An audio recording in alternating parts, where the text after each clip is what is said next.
Get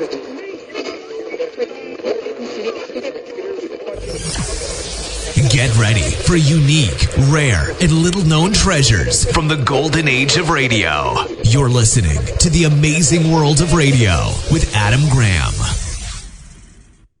Welcome to The Amazing World of Radio. From Boise, Idaho, this is your host, Adam Graham. If you have a comment, email it to me, box13@greatdetectives.net. Well, our Olivia De Havilland tribute continues. Olivia De Havilland did a lot of radio adaptations of films, her own as well as others. And so, essentially, sitting there looking at all of these adaptations, all of the great leading men she played beside, I was having difficulty narrowing down which episodes to bring to you. So I asked my Patreon supporters for some help. And Gary writes in on Patreon, I would like to hear Suspicion. And that's what we're going to bring you. Suspicion, starring Olivia De Havilland and William Powell. The original air date is September the 18th, 1944. And let's go ahead and take a listen. Lux presents Hollywood.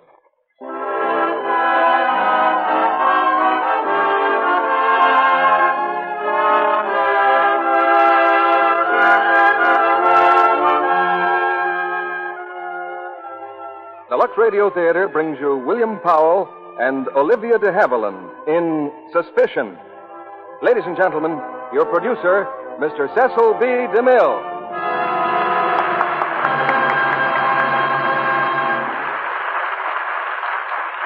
Greetings from Hollywood, ladies and gentlemen. Not long ago, a noted editor sat down to figure out what he called the basic elements of human interest. That is, the things that interest people most and motivate their thoughts and actions. Love, of course, was at the top of the list. And close after love came fear, and then curiosity. Tonight in the Lux Radio Theater play, the RKO screen hit Suspicion, we have a mixture of these elements. Two people very much in love, whose lives are shadowed by a dark fear and bitter curiosity. And out of this combination comes what I think you'll agree is one of the most absorbing dramas of our time. And to do full justice to it, we have as our stars that able master of mystery, William Powell, and the ever-versatile and lovely Olivia De Havilland. In just a moment, we'll start to satisfy your curiosity. But first, don't forget that we want you to satisfy our curiosity on an important matter. Our 10th anniversary celebration, 4 weeks from today. We'd like you to help us select the play and stars you want to hear on that eventful date, October the 16th. Write your choice on a postcard, address it to me at Post Office Box 9, Hollywood 28, California. Your suggestions and your interests are what make the Lux Radio Theater a truly national institution. Just as your purchases of Lux Toilet Soap help raise this curtain for you every Monday night. So you really get 2 prizes in one package, a fine product and fine entertainment. The clock is pointing now to curtain time. And here's the first act of Suspicion, starring William Powell as Johnny and Olivia De Havilland as Lena, with Charles Irwin as Beaky. Let me go. Let me go. Don't be a little fool. What's the matter with you? Let me go.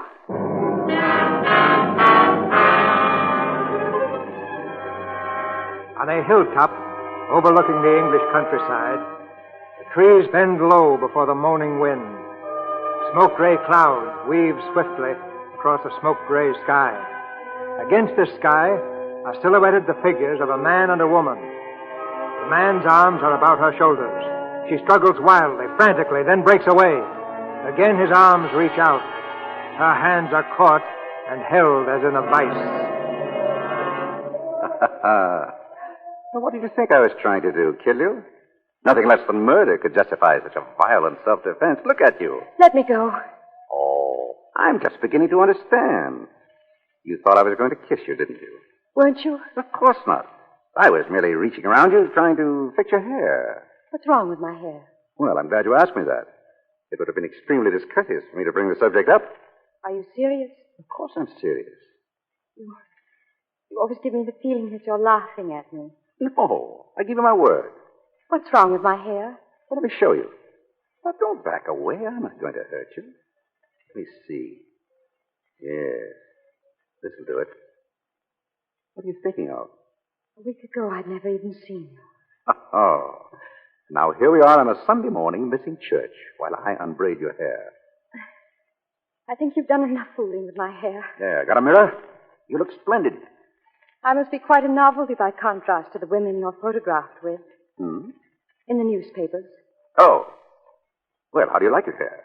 Now, don't screw your face up like that. You look like a monkey. What did your family call you, monkey face? I'll have to go now. I shall be late for luncheon. Anyway, if my father saw me come home both late and beautiful, he might have a stroke.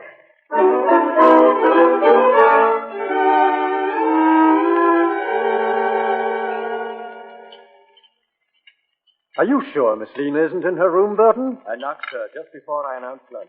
She said she was going to church. Oh, what were you saying just before, my dear? About Lena. I do wish she'd get married, Stanley. I don't believe Lena will ever marry. She's not the marrying sort. Anyway, she's no need to worry. There'll be enough to take care of her. I suppose you're right. I'm afraid she is rather spinsterish. What's wrong with that? The Old Maid's a respectable institution, and Lena has intellect and a fine, solid character. Sorry I'm late. Oh, Lena, dear. Come and sit down. Oh, Lena? What kept you so long at church, dear? I didn't go to church. I went for a walk. A walk? With a man. A man? Yes, his name's John Aisgarth. Tom Aisgarth's boy? How did you meet him? Pity he's turned out so wild. Rough luck on Tom. What do you mean? Well, he was turned out of some club for cheating at cards, wasn't he? I don't know. I didn't ask him. Something unpleasant, anyway. What's he doing down here? He's staying at Penn's Hayes. I shouldn't have thought Lord Middleham would have had him there if he'd ever been turned out of a club for cheating. Well, perhaps it was a woman. He was correspondent or something, I believe. Or ought to have been correspondent. Well, anyway, I'm going to see him again this afternoon. He's calling for me at 3. Miss Lena, you're wanted on the telephone. Oh. Thank you, Burton. Stanley. She seems quite excited. Do you suppose? Hello? Oh, hello, Johnny. What? Oh, yes, a long time ago. When are you coming at... Oh, you can't. Oh, yes, of course I understand. Yes, please write. And thank you for calling. Goodbye.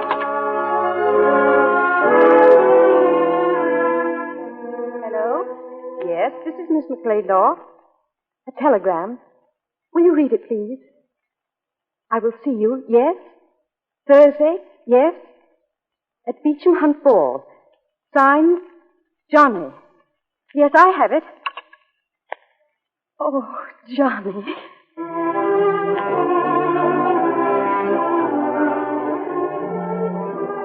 I believe this is our dance, isn't it? Hello, monkey face. Hello. Hello, monkey face. Hello, Johnny. Come on, we're getting out of here. But we can't. Of course we can. This way, monkey face. Johnny, where are we going? Which is your car? This is ridiculous. It's over there. Good. Come on.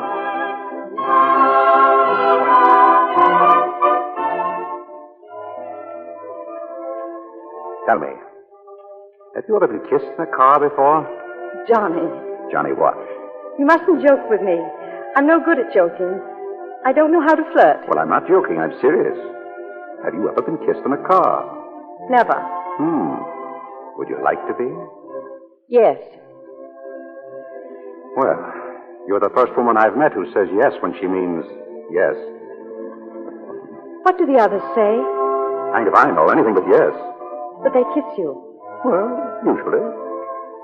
Have there been... Have there been what, monkey face? Have there been many? Well, I'm afraid so. Quite a few. Are you always frank with them like this? No.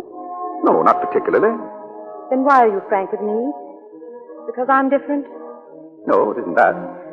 I'm honest because, with you, I think it's the best way to get results. Johnny, I hope I'm not saying the wrong thing. But I love you. No, you haven't said the wrong thing, monkey face. I think I'm falling in love with you, too. But I don't quite like it. That's why I stayed away from you for a week. I've was afraid of you. I never thought it would happen like this. Neither did I.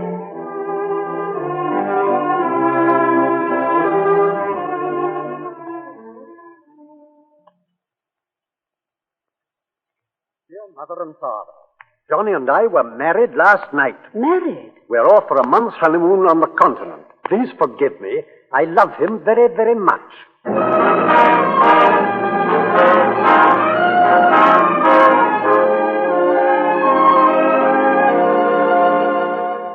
put those scripts there. The front, darling. How do you like your new house? Oh, darling. Because if you don't like it, just blame it all on Mr. Bailey here. He rented the house while we were on our honeymoon. Yes, sir. He even decorated the place. But if you do like it... Oh, I adore it. I'm mad about it. Ah, well, in that case, you're talking to the right man. Because I engaged Mr. Bailey. Didn't I, Mr. Bailey? Quite right, Mrs. Aysgarth. Oh, Johnny, you're a genius. Mr. Aysgarth, I shall have to be getting along now, so what shall I do about the bill? Oh, just drop it on that pretty little table on your way out, old boy. Oh, yes. Thank you, Mr. Aysgarth. Thank you, Mr. Bailey. Oh, Johnny, I never dreamt I'd ever have such a gorgeous place. Are you sure you can afford it? Here, look. Just press that button there on the phonograph.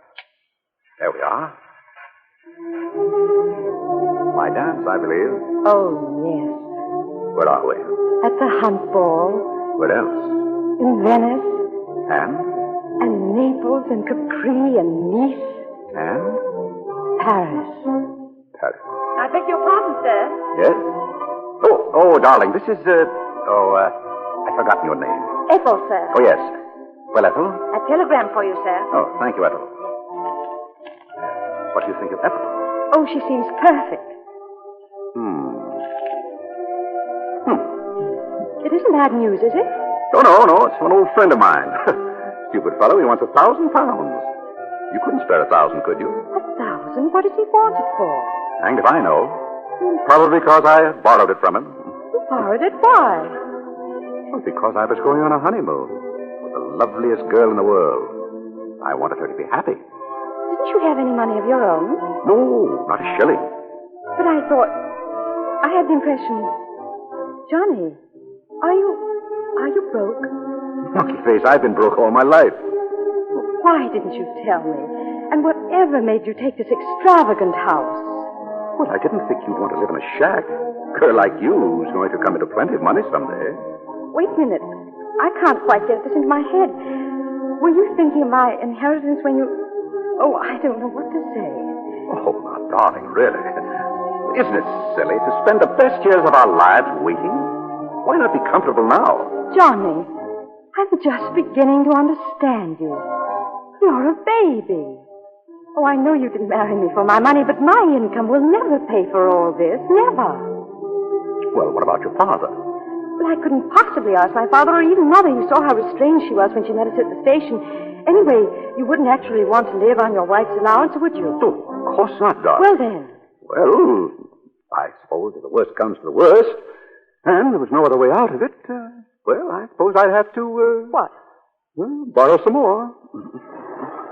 I haven't touched old Middleham yet. He ought to be good for a month or two's housekeeping. I think you must be mad. Oh, now, darling, let's not... Johnny, listen to me. Well? There's going to be no more borrowing. Well, what else is there to do? You've got to go to work. Work. Yes, work. You mean put on old clothes and go out with a shovel? Don't be flippant. Well, what do you mean? I'm afraid you're a bit of a dreamer, darling. You realize that in order to be a plumber or a carpenter or an electrician... darling, you haven't been around. There are all sorts of jobs, Johnny. Well, I'm broad-minded. Let's have some tea and talk it over. We can make out a list of jobs. Might be fun. Oh, who's that? It's right there behind you, darling. Hello? Oh, hello, Mother. Oh, yes, it's wonderful. A most beautiful house. Would you tell Father how badly I felt? Oh, he is? Oh, wait a minute till I tell Johnny. Johnny. Yeah? Father is sending us a wedding present. No. Mother told him how happy I looked, and oh, I can't tell you how much this means to me. Me too. Yes, Father? Yes? Go on, ask him when he's sending it. It's coming right away by messenger. Well, invite them over for dinner. And if you can slip it in, just say that we were in the throes of job hunting when he telephoned. Oh, Johnny, really, you are the limit. What, Father? Yes, Johnny and I were just discussing that very subject, and he has several interesting ideas on the kind of job he'd like to do. Mr. Asgar, there's a messenger from General McLeodlaw. Oh, it's just come, Father. Hold on. Bring it in, Ethel. Yes, I think I know what it is. Oh, Johnny, you'll be thrilled. in here, please. Oh, it is. Oh, how wonderful. Johnny, look. What is the thing? It's a chair, darling, a Queen Anne chair. Oh. We had them in the family before I was born. Here's another one, ma'am. How many more, for heaven's sake? Just these two, sir. He sent us both of them. Oh, Johnny, these are our first heirlooms to be handed down to our children, and then to their children. Well, that's the thing to do with them, all right. I must tell him. Oh, Father, you're so good to me that it makes me want to cry. Yes, you've made me very happy. Oh, and you've made Johnny very happy, too. Oh, yes. Wait a minute, Father. He wants to say something to you. No, I don't. Say something very nice. These chairs really belong in a museum. Go on. Hello, General. Yes, but really, shouldn't you have sent them to a museum? Oh, well, naturally, we're thrilled. A job?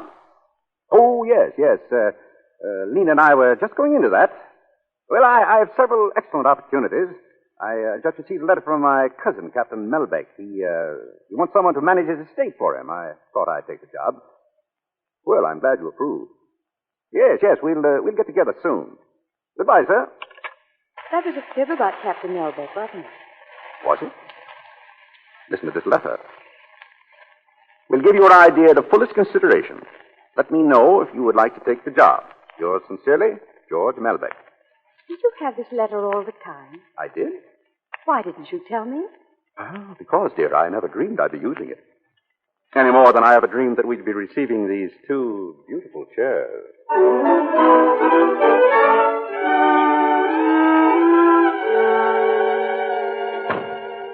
Oh, good afternoon, ma'am. Hello, Ethel. Mr. Asgarth at home yet? No, ma'am. But there's a gentleman waiting for him in the drawing room. Oh, thank you, Ethel. Hello. I say, nice place old Johnny's got here.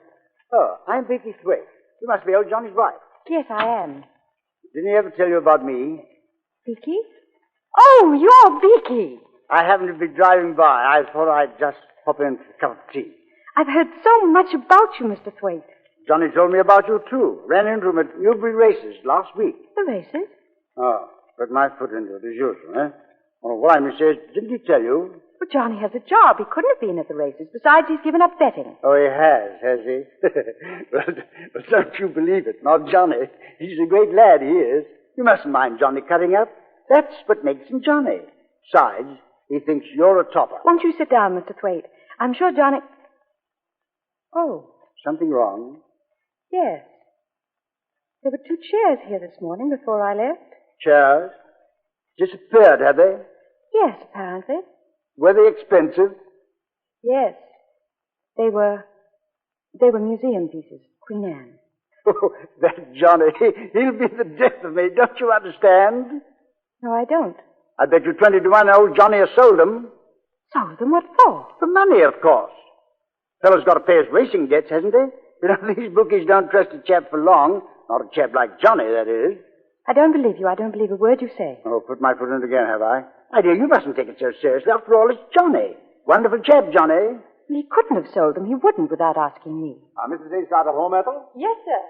Here he comes now. Don't tell him a word I've said, but if you want to see Johnny at his very best, you just say something about chairs. Vicky. Johnny, how are you, old bean? Well, fine. What are you doing here? I just popped in to see you, old boy. Good. Well, how's my little monkey face, What's the matter, darling? Nothing. Why? You sure? Your wife seems to be missing some chairs, old boy. Vicky, your pipe's not lit. Let me give you a match. Thanks, old boy. About those chairs, old bean. Huh? The missing chairs, old man. Oh, yes, the chairs. Well, I suppose that American must have come for them this morning. What American? Oh, didn't I tell you, darling? Oh, stupid of me. Well, he dropped by about a week ago, a friend of Melbeck's. Go on, old man. Well, anyway, he admired the chairs, offered $100 apiece for them. Anybody would take that. I wouldn't. Oh, wouldn't you really, dear? Well, that never occurred to me. Why didn't you mention it? I'm sorry, darling. I thought I did. Oh, that's all right. They're gone. They're gone. They're gone, all right. Shall we change for dinner? You're an angel. Hold on a minute. You say he offered you $100 apiece for 'em? That's right. Let's have a look at the check. Oh, he'll send it along. I'll bet you 10 pounds to a shilling you wouldn't dare let your wife pick up the telephone and ask old Melbeck, or whatever his name is, if he ever saw this American. Are you implying that my husband is a liar, Mr. Thwaite? Oh, now, monkey face. Don't mind Beaky. He's only joking. Well, I prefer jokes on other subjects. Are you staying for dinner, Mr. Thwaite? Dinner? I'm spending the weekend, unless you throw me out. Johnny's friends are always welcome, as long as they remain Johnny's friends.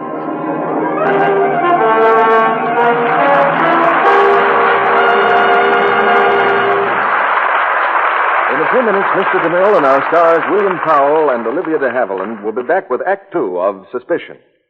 And now, Libby Collins, our Hollywood reporter. Tell us, Libby, what's the latest? Hats, Mr. Kennedy, hats. Something new and quite different in hats. You mean the wind-blown hatless vogue is out, Libby? It will be when women try on these new styles. Toques, they call them. With their close-fitting trimmings of flowers or feathers, well, they're so utterly feminine, no woman can resist them. And no man either, I might add. If that's a toque you're wearing right now, Libby, I believe you. Oh, I thank you, Mr. Kennedy. You know, styles are going to be very soft and feminine this year. Frills and frou-frou are the vogue. Irene Dunn, one of the loveliest and best-dressed stars in Hollywood, has one of these little toques. Seems to me, Libby, that kind of hat is bound to be a winner if it's combined with a soft, lovely complexion. A real luxe complexion. I should say so. In fact, this kind of hat is artful. It's actually designed to set off a nice complexion. Well, Libby, Hollywood stars like Irene Dunn know just how to keep their skin soft and smooth.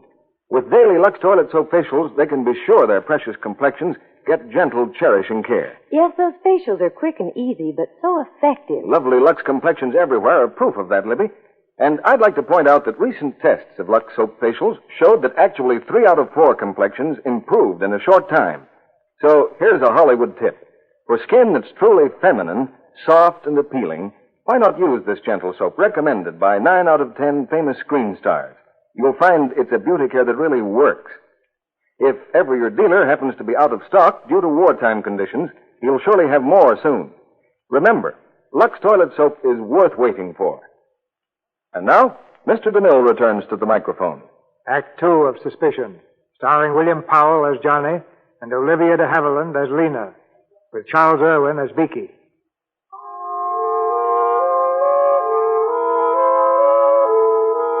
A week has passed, but in Lena's mind there is still a dim shadow of doubt, a faint, indefinable fear, the dawning of suspicion. Now in the quiet main street of the town, she meets the local celebrity, a writer of mystery stories. Lena, dear! Oh, hello, Isabel. I've just been admiring your display in the bookshop. Murder on the Footbridge. Yes, they're doing very well by it. How's Johnny? Oh, he's fine. He's an ardent admirer of yours. I don't believe there's one of your stories he hasn't read. Splendid. By the way, have you seen Talbrook's window? The antique shop, not lately. Well, my dear, they've got the most beautiful things. 2 lovely old Queen Anne chairs. I'd give my soul to own them. Chairs? Lovely. Well, goodbye, dear. I'll see you for dinner soon. Yes, of course. I'll phone you, Lena. Chairs. He said he'd sold them to an American. He lied to me. Why? Why did he lie to me?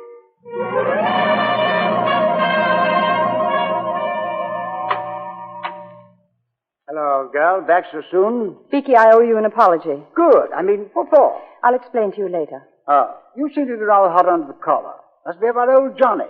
I dare you mustn't be angry with Johnny. It's a waste of time. Now, if you want to get sore with me, that's different. I annoy everybody. Always did. Lena? Beaky, where are you? Hello, hello. Now, don't move, either of you. I must watch the expressions on your faces. So what have you got in those packages, old bean? Beaky, this is a red letter day. Lena, look. Do you remember that little necklace you admired in Regent Street? Here. Well. And Beaky, here's a little present for you. What is it, old bean? Oh, a stick. Darling, do you remember this coat? Oh, I saw the hungry eye you gave it the last time we were up in London. It's yours. Well, what do you say? Johnny, I don't understand what made you do all this. Oh, now, dear, don't be angry. Johnny, I want to know what this is all about. Yes, what's it all about, old bean? Well, my friends, I have the pleasure of announcing that the Goodwood Cup was run today, and I happen to have backed the winner. A 10-to-1 shot, ladies and gentlemen, and I had 200 pounds on him. 200 pounds at 10-to-1? Why, that's 2,000 quid. Darling, what's happened to your tongue? I suppose you disapprove of my betting. Oh, come on, darling, smile.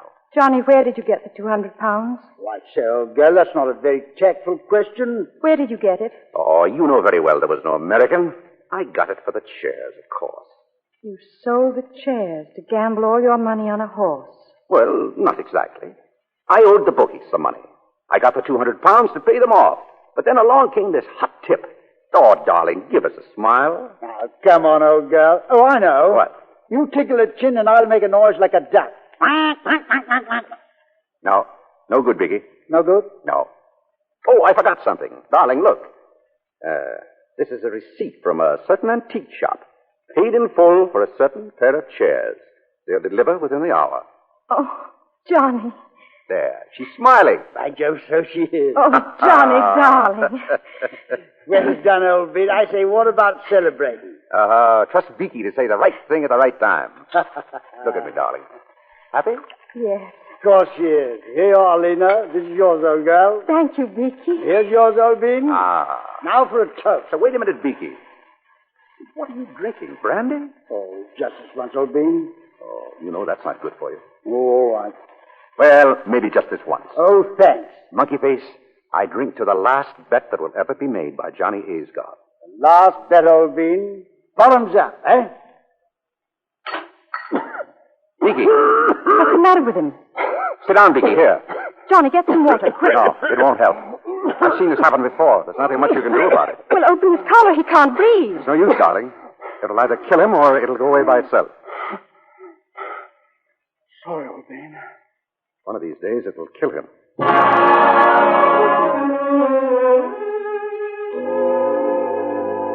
Oh, good afternoon, Mrs. Aysgarth. Good afternoon.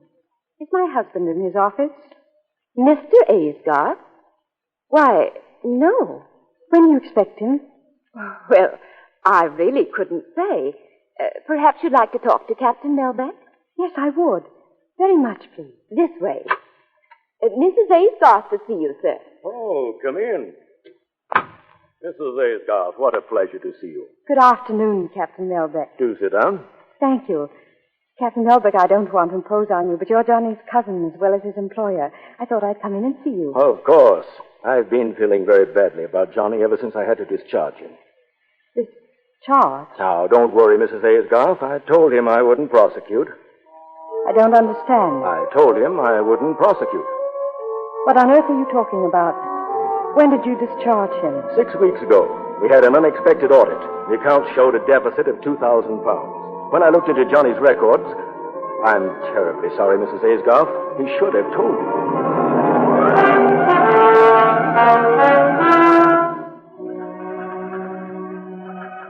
Johnny, I am leaving you. It is very important that we never see each other again. Lena. Yes? Ethel told me she packed your grips. Yes. Then you heard. Yes, I've heard. I'm so sorry, darling. Terribly sorry. This telegram just came from the doctor. Tells how it happened. Telegram? Deeply regret your father died early this morning from heart failure. Your mother wishes you to come at once. Oh. Lena. Oh.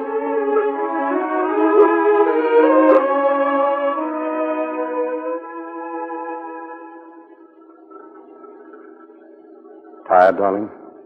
A little. It's been a nasty week for you. I'll be glad to get you home. Nina, you ever have any regrets that you married me? Why do you ask that? Well, I was thinking of the will. Seems pretty obvious that your father would have left you a lot more than his portrait if you'd been anybody else but Mrs. John Aysgarth. Oh, is that what you meant? You haven't answered my question. What about you? Have you any regrets? Monkey Face, marrying you is the one thing I've never changed my mind about. Do you really mean that, Johnny? Yes, I really mean that. I want nothing but to spend the rest of my life with you. And if you were to die first, I'd never... I were to die first. Well, listen, what about you? I couldn't stop loving you if I tried. Have you tried? Yes. Once. When? When I found out you'd lost your job with Captain Melbeck. How long have you known? Since last Friday.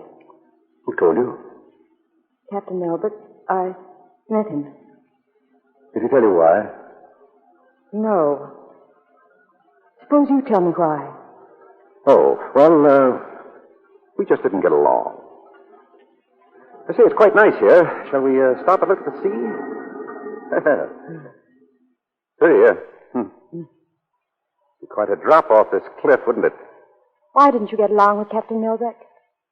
Oh, I don't know. He's a bit of an old fogey, you know. Monkey Face, I have always had the notion that the secret of success is to start at the top. The way to make money is to think in a big way. Look at all this land, for instance. Look at the view from these cliffs. Now, why isn't something done about it? If I had 10,000 pounds, or still better, 20,000, I could start a development here. All you need is 20,000 pounds. Uh-huh. Or 30. Next 10,000 wouldn't hurt a bit. 30,000 pounds. That's all I'd need. 30,000 pounds. Okay? Think you could swing it for that, old bean? Of course. Now, you see, Beaky? This is the ground plan. Wonderful, old bean. Then we could put the large hotel out there on the cliff, eh? That's the idea. Hello. What's going on in here? Monkey Face, we're organizing a real estate company. We're about to buy a very beautiful piece of land right by the sea. What a view. What sun. What air. Then we sell plot at profit. I see, but you'll need financing for all this. Of course. Well, have you found someone to put up the money? Of course. Who? Me. Oh, I see. Well, the idea is mine, but the money is Beaky's. And the corporation, well, Beaky borrows against some securities he has in Paris. Now, the company is going to be in my name. Yes, but... Look, darling, now, just let me show you how simple it is. Does Beaky understand it? Oh, perfectly. I think. I beg your pardon, Mr. Aysgarth. Yes, Ethel? You're wanted on the phone, sir. Oh, thank you, Ethel. Excuse me, Beaky. All right, old man. Now, Beaky, please explain it to me, will you? Well, you see, my dear girl, we buy up this land, and then we sell part of it. That gives us 100% profit. Then on the other part, we build something or other. Oh, yes, but from whom do you buy the land? To whom do you sell it? Well, that shouldn't be difficult, do you think? Beaky, isn't it about time you grew up? I say, old girl, you're scolding. Yes, you need a scolding. Do I? Yes, you do. Shall I go and stand in the corner? Beaky, you're not being fair to Johnny. I say, old girl, that's a bit thick, you know. Why? He's the president of the whole valley thingamajig. Gets a salary. Writes his own checks. Yes, that's what I mean. What's wrong about that? Yes, what is wrong about it? Well, Lena? I say, old Ben, Lena's telling me you're a bit soft in the head. Is that it? Well, it sounded like that to me. Beaky, hadn't you better be changing for dinner? Right, old Ben. I won't be a chip. What right have you to interfere in my affairs? But I wasn't really. I was only... You were only what?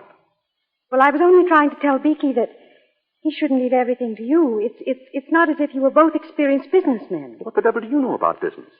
Oh, very little. I only... Suppose, Beaky, you're taking me seriously. You'd have ruined the whole scheme. Do you realize that? Yes, but if it weren't good... Well, that's my business, not yours. If I say it's good, it's good. But I don't want any interference from you or anyone else. Is that clear? Yes, that's clear.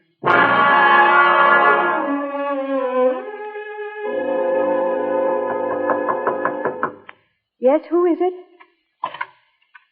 Yes, Johnny? Well, I thought you might like to know. I'm calling off the real estate plan. Why? What happened? Oh, I don't know. Perhaps the land isn't any good. Or perhaps I don't like the idea of risking Beaky's money. Or perhaps it's a stiff job and I'm too lazy.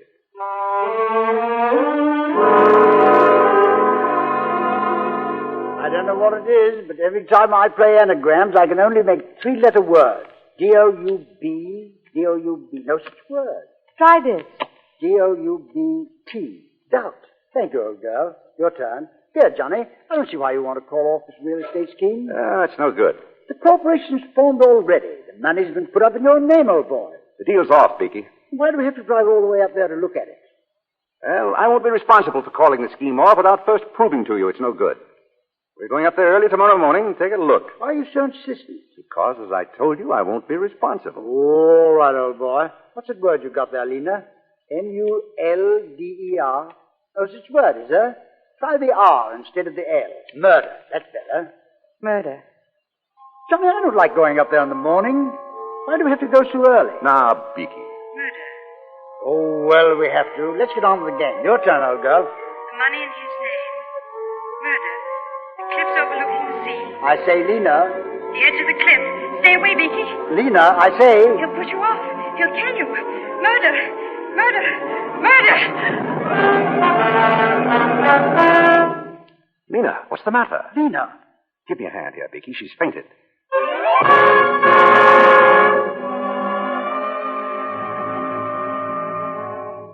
What time did Mr. Aysgarth leave? Why, about 7, ma'am. And Mr. Thwaite went with him? Yes, ma'am. Why didn't you wake me? Well, Mr. Aysgarth said not to disturb you. What car did they use? Well, ma'am, I don't... What car? Which one? Listen. Oh, that's Mr. Aysgarth now, ma'am. He's back. He's come back. Morning, Lena. Johnny. Feeling better? What's the matter? You're white as a sheet. Where's Beaky? What? Hello, girl. How are you feeling? Oh! Any better? Lena, what is it? Oh, Johnny. Oh, darling, I'm so glad. Well, what's all this? I've only been away a few hours. Oh, it seems like 1,000 years. Yeah, seems like that to me, too. Oh, shut up, Beaky. It was nothing. Nothing? I came very near to losing my life. You call that nothing? You nearly lost your life? Came very close to it. Let's drop the subject. No. Go on, Beaky. I want to hear about it. Well, there we were on top of a cliff. I was trying to turn my car near the edge. Was Johnny in the car? No, it was a few feet away. Go on. Well, I didn't realize I was backing the car toward the edge, but I was. And if old Johnny hadn't taken a flying leap and grabbed the brake, I should have been kingdom come by now. Johnny saved your life? Oh, Johnny, I can never tell you what this means to me. To you, darling? Yes, it means a good bit to me, too. You know, I think the old fellow deserves a reward. How about a night out? Sport celebrating on me, old bean. Oh, well, that's very kind of you, Beaky, but don't you have to go to Paris? Paris? Yes, of course, I do. My securities. I've got to go over there and cancel the arrangements for them. Why don't you come over with me? Oh, the cad seems to forget that I'm a married man. Say, I tell you what I might do, Beaky. I might drive up as far as London with you. How about that, Monkey Face? Yes, Monkey Face. I mean, Lena, do let him come. Well, it seems to me that... Yes, I know. A job. Well, it seems to me that I'll have much more chance of getting a job in London than I would around here. Yes, of course he would. Do let him, Lena. Well, I don't see very well how I can stop him. Good girl.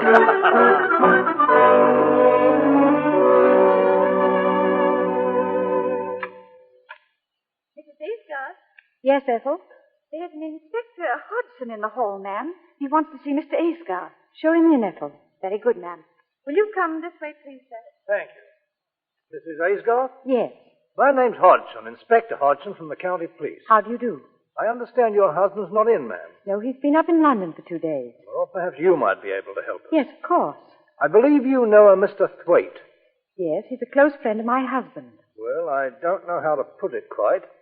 Perhaps it would be easier if I showed you this in this afternoon's paper. Right here, ma'am. Englishman found dead. An Englishman met with a mysterious death in a house in Paris. Is believed to be Mr. Gordon Cochran Thwaite of... Beaky. I'm sorry to have to do this, ma'am, but we're making inquiries for the Paris police. They found some papers on Mr. Thwaite's person which indicate he just formed a corporation with your husband. What did the French police think caused the death? Well, this is a copy of a telegram that we received from Paris. Thwaite visited the place in the company of another Englishman. On arrival, Thwaite ordered a bottle of brandy.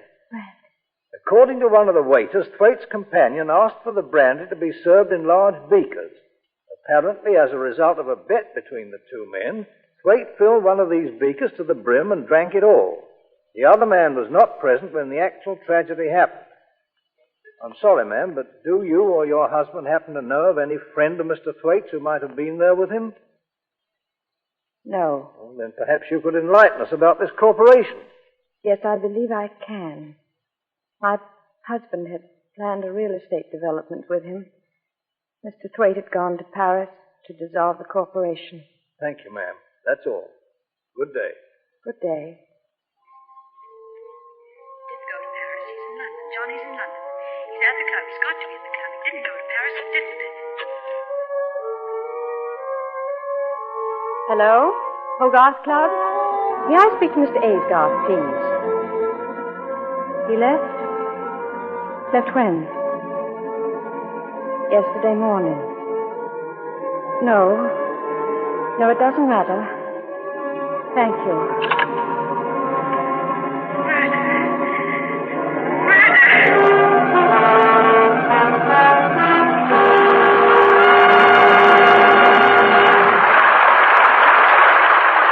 We pause now for station identification. This is CBS, the Columbia Broadcasting System.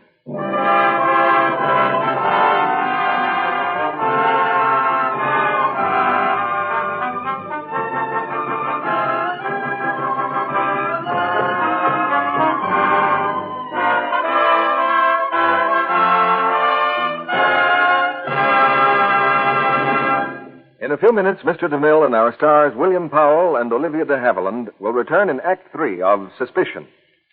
And now, here's a very reasonable question from an American housewife. Now that it seems likely the war in Europe may soon come to an end, why should I keep on saving my used cooking fat? Why, Mrs. America? Because the need is still critical, perhaps more critical than ever. But will fats be needed as urgently to manufacture war materials and medicines to send abroad? After Germany's defeat, there's still Japan. Remember this, too. The Japs still have the fat. They hold the countries from which we used to import about 1 billion pounds of fats and oils each year. 1 billion pounds? That's a lot of fat. It is indeed. Enough to help manufacture the supplies of ammunition, medicines, parachutes, and other war materials that must keep on going to our fighting men abroad. Remember, too, our domestic production of fats is short. It has had to fall off during the war. Well, I guess I'd better keep that salvage tin handy on the stove just as I've been doing. You're doing a necessary patriotic service when you continue to save every drop of used kitchen fats and turn them in to your butcher. Every bit you throw away may deprive one of our men of some vital thing he needs. The war isn't over till our boys come home. We need to keep on doing everything we can to get them home sooner. Fats are essential materials of war. Don't waste them. Save them every day. Turn them into your butcher.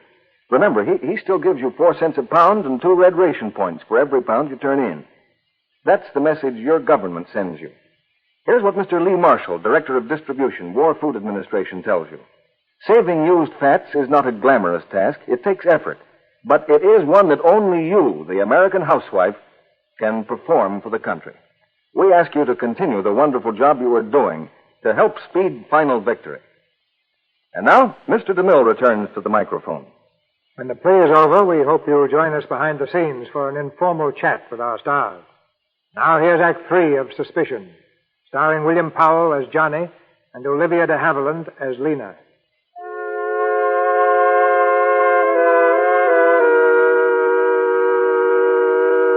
In Lena's mind, the sharp sting of suspicion has given way to the dull, sickening ache of certainty. Certainty that her husband is a murderer. Returning to the house, he stands framed in the doorway, looking at her. She turns toward him with fear in her eyes. You've read about Beaky, have you? I was terribly fond of Beaky. Were you? Yes, I loved that silly, generous, good-hearted fool. Did you? Of course I did. Next to you, I loved him more than anybody in the world. Next to me. Oh, poor monkey face. Here I am thinking only of myself, forgetting about you. You liked him too, didn't you? I liked him very much. The police were here. Oh, what do they want? They wanted you to help them. They had a telegram from Paris. And it seems there was an Englishman who made a bet. Oh, yes, I know. The whole story was in the late edition. What else? The inspector wants you to phone him. He thought perhaps you could help identify this Englishman. What did you tell them? Did you mention the corporation? Naturally. I told him Beaky was planning to dissolve it. I wish you'd left all that to me. Hello? Which the police station, please? What else did you tell them? That's about all. Hello? Hello, Inspector. This is John Aysgarth. Yes. Well, I drove up to London with him Tuesday evening. Yes, I saw him off at Croydon Airport. No, I stayed in London until this afternoon at my club.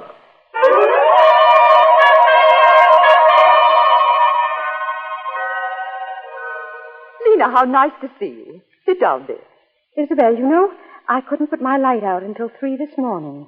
I was so interested in your last book, I had to come over and talk to you about it. That's the nicest compliment I ever got. I was completely fascinated by the way your villain enticed his victim across the footbridge, knowing that the bridge had been sawn through. And he also knew his victim couldn't swim. Don't forget that.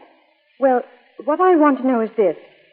Would you call that an actual murder? Well, from a moral standpoint, there's no question at all. It is murder. I suppose it is. What does Johnny think? Johnny? Oh, I haven't discussed it with him. Well, I think he'd be interested. The same situation with this friend of his in Paris. The same? Well, that brandy business is just like my footbridge. By the way, this brandy thing isn't new at all, you know. It's been done before. Oh, yes, and in real life, too. I have it here. A book called The Trial of Richard Palmer. Now, where is that book? The Trial of... Oh, I remember where it is. It's in your house. My house? Yes. Johnny borrowed it a week ago.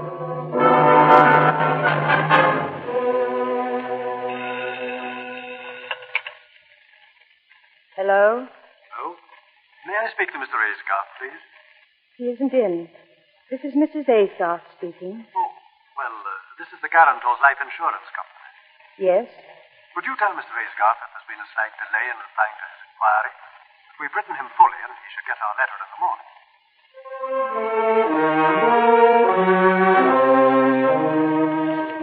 Dear Sir, replying to your inquiry regarding a loan of fire policy, we regret that such a loan cannot be granted. According to the terms of the policy, payment can only be made in the event of your wife's death. If you... Morning, dear. Any letters for me? What's the matter? Nothing. Well, you're not shivering, are you? Oh, I've a bit of a chill. Cold in all this sunshine? Oh, my poor little shivering baby. How do you feel now? Better? Much. Good. What are we doing tonight? We're going to Isabel's to dine. Oh, what a bore.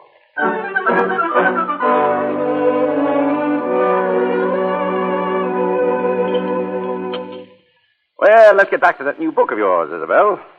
You mean to tell me that a fellow sits down at a piano, starts to strum, and in 2 seconds later he's shot? Is that the idea? Yes. A certain note on the piano was wired to a revolver concealed in the wall.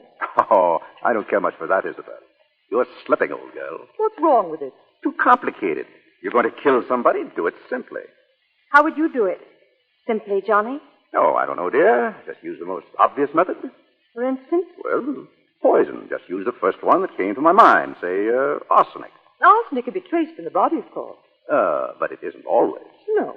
This very minute, there are probably hundreds of murders walking about. Johnny, do you suppose those murderers are happy? Oh, I don't know. Why shouldn't they be? Well, anyway, Isabel, it seems to me that by now somebody would have discovered a poison that can't be traced. But there... What about it? Isn't there? An untraceable poison? Nonsense. There's no such thing. Oh, Isabel, you're hiding something from me.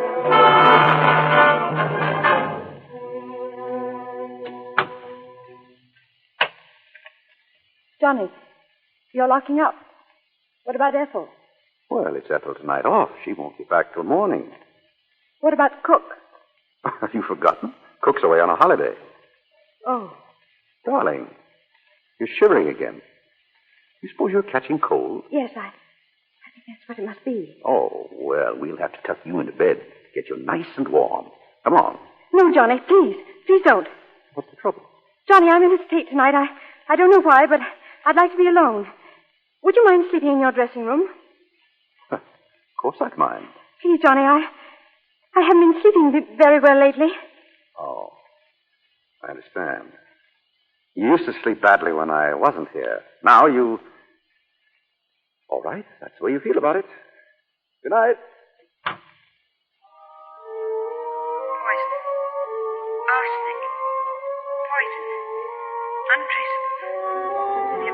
wife's death. Poison. In the event of your wife's death. Your wife's death. Your wife's death! Come on, Nina. Wake up, dear. Feeling better? Yes. Hello, darling. Miss Bell, I came over this morning. We were quite worried about you, Lena. This morning? I've been asleep all day. The doctor gave you a pill, darling. That's all you needed. Rest. I'll run down and tell Ethel to fix supper. Right back. Oh, he's 1 in a million, that Johnny of yours. Isn't he? I warn you, if you leave me alone much longer with him, my career will soon be over. He flirted with you, I suppose. Flirted? Worse than that. He's worming all my secrets out of me. Did you tell him anything today? Did I? Oh, now honestly, have you ever been able to deny Johnny anything? It was about that poison, wasn't it? Yes, it was. And if he writes a story on that one before I do... Lena, imagine. A substance in daily use. Anyone can get it. And within a minute after taking, the victim's beautifully out of the way. And mind you, it's undetectable after death. Is whatever it is painful? Not in the least. In fact, I should think it would be a most pleasant death.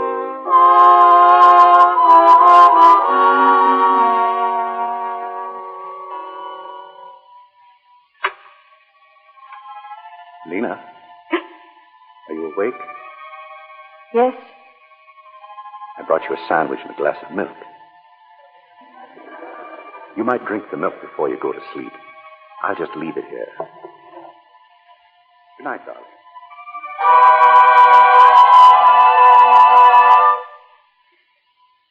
Why don't you let me help you pack?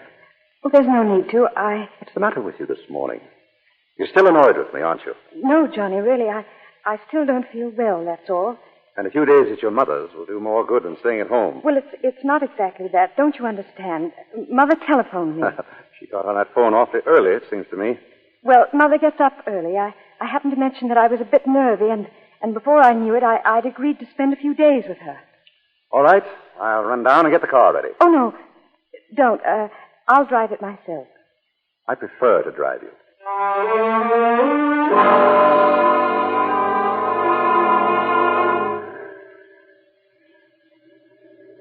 You're going so fast, Johnny. Well, you want to get there, don't you? Did you have to go by this road? Why not? It's a short way, isn't it?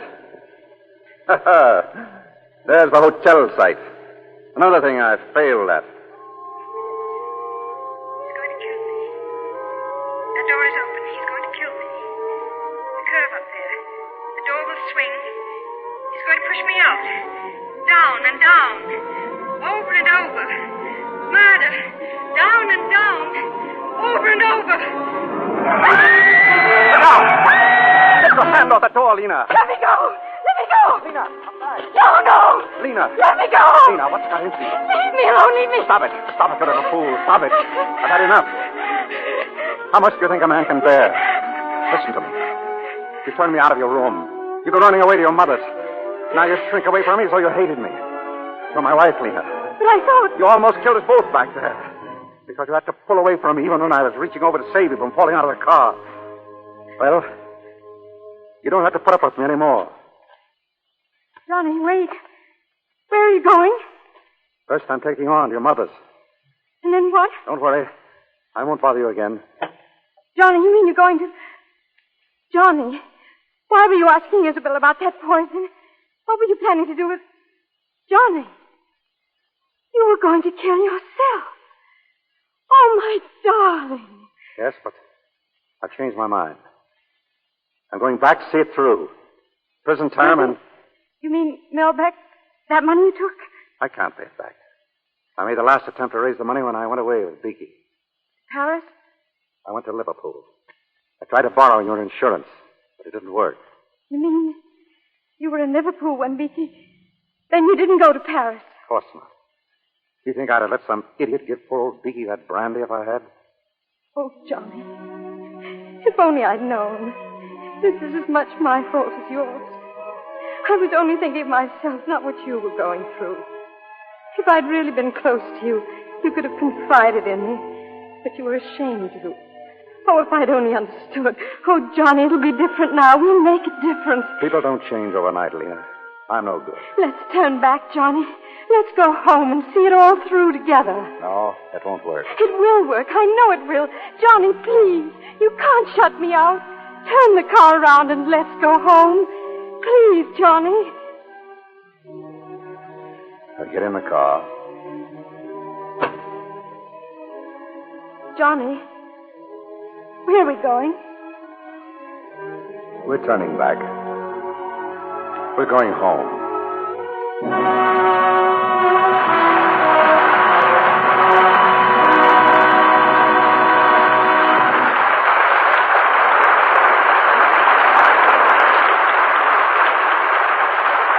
It's more than a matter of suspicion that tonight's performance will be long remembered by millions of listeners to the Lux Radio Theater.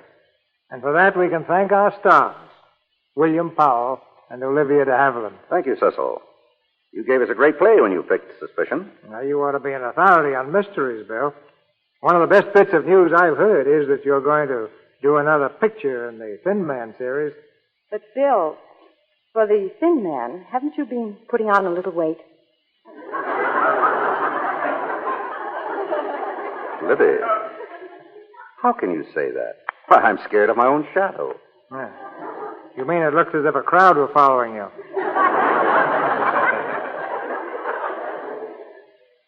What weight I have comes from my iron constitution. Every morning when I get up, I turn on those exercises over the radio. And do them? No, my wife does. I watch her. Bill, I don't understand you. When I was your age, I used to think nothing of a 10-mile walk. I don't think much of it myself. But look, if you want to know, I'm on an A diet. An A diet? What's that? A steak, a baked potato, a piece of pie. Sounds like army rations. Well, it goes to the front.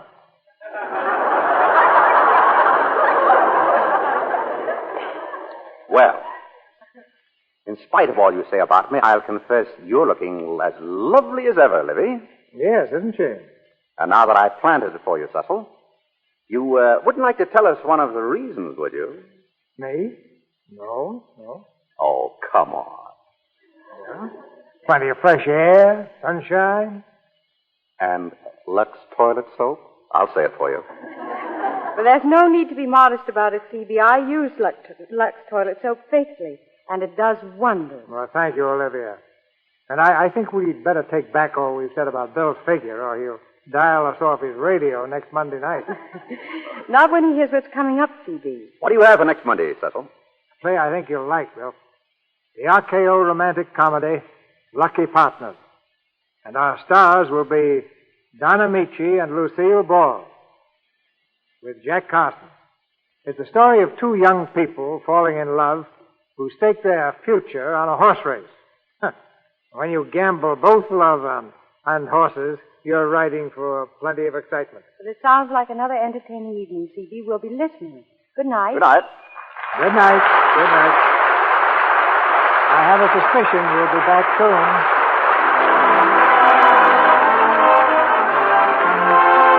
Our sponsors, the makers of Lux Toilet Soap, join me in inviting you to be with us again next Monday night when the Lux Radio Theater presents Lucille Ball and Donna Michi in Lucky Partners with Jack Carson. This is Cecil B. DeMille saying good night to you from Hollywood.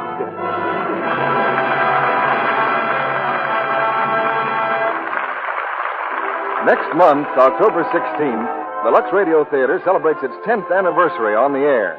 We'd like you to share in this celebration by helping us select the play and stars you'd like most to hear. Send your suggestions on a postcard to C.B. DeMille, Post Office Box 9, Hollywood 28, California. Or use the ballot which your Lux Toilet Soap dealer will be glad to give you. Suspicion was presented through the courtesy of RKO, producers of Bride by Mistake. Olivia De Havilland will soon be seen in her latest Warner Brothers picture, Devotion. William Powell appeared through the courtesy of Metro-Goldwyn-Mayer, producers of the Technicolor picture, Kismet. Heard in tonight's play were Charles Irwin as Beaky, Lois Corbett, Vernon Steele, Gloria Gordon, Charles Seal, Dwayne Thompson, Eric Snowden, and Claire Verdera. Our music was directed by Louis Silvers. This program is broadcast to our fighting forces overseas through cooperation with the Armed Forces Radio Service. And now, an announcement aimed straight at the fun-loving hearts of America's people. Your beloved old friends Amos and Andy are returning to the air on Friday night. Yes, the boys are back again with their big cast in their grand half-hour show. Their guest for Friday evening, John Charles Thomas, famous Metropolitan Opera star, will be a riot in his Amos and Andy role. There will be super music, and as you know, each broadcast is a complete episode. So see your paper for time and station. And don't miss Amos and Andy on this Friday. This is your announcer, John N. Kennedy, reminding you to tune in again next Monday night to hear Lucky Partners with Don Amici, Lucille Ball, and Jack Carson.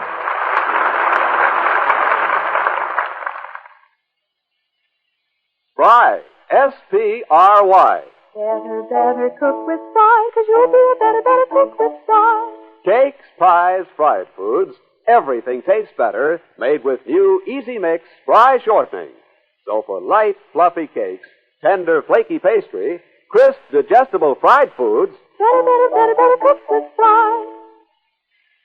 This is CBS, the Columbia Broadcasting System. Welcome back. As a film, Suspicion was originally released in 1941, and it starred Joan Fontaine, Haviland's sister, and Cary Grant. And Fontaine actually won the Best Actress Oscar, as well as being recognized for her acting in the film by the National Board of Review and the New York Film Critics Circle Award. The one thing about Lux and a lot of episodes, because there are some episodes of Lux Radio Theater where you get a substitute of leads, and it just comes down to the fact that at that point, the original leads, they couldn't afford. You know, that's the case when you get, say, into the 1950s. But oftentimes, you get to explore the idea of alternate casting. Where we go ahead and we say, well, what if we replace these two famous Hollywood leads with two other famous Hollywood leads? How would the movie be different? And it's fun to explore that. And I honestly think that De Havilland does a great job here and really gets us invested in her emotions, as well as understanding and believing in her feeling of being threatened. William Powell is good, although I don't think he makes much of an attempt to make us believe that he is British. There's no type of accent that's attempted at all, and you get a really American accent, but that wasn't totally unheard of for the era. It is something that I kind of guessed at and checked, but in the film, Beaky was actually played by Nigel Bruce, and that does explain part of the performance that we get in this, as we're trying to say, I am giving you my best Nigel Bruce impersonation here. And it's a decent enough take in that regard. I find the story really interesting. It was a Hitchcock film, and so you kind of expect things to turn out to be as dark and sinister as she expects, if not more so. So it's a surprise when it turns out the things that she thought were sinister weren't quite what she thought they were. And I think it's an interesting journey for her as a character. I don't think that she is irrational, really, in her fears. I think her fears make sense. But the reason they make sense is that she married Johnny without really knowing who he was. Other than she was aware that he married her for her money, and began to become aware that he had lied to her about things, or he was not quite what he seemed to be.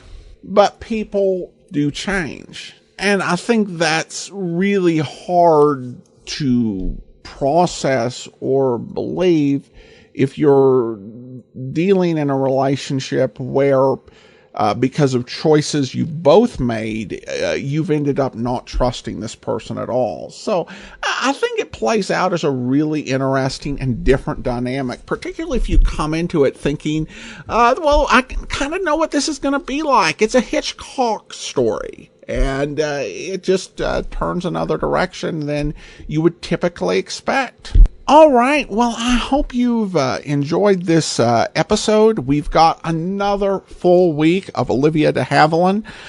So join us back here on Monday for the 4th episode in their series. In the meantime, send your comments to box13@greatdetectives.net.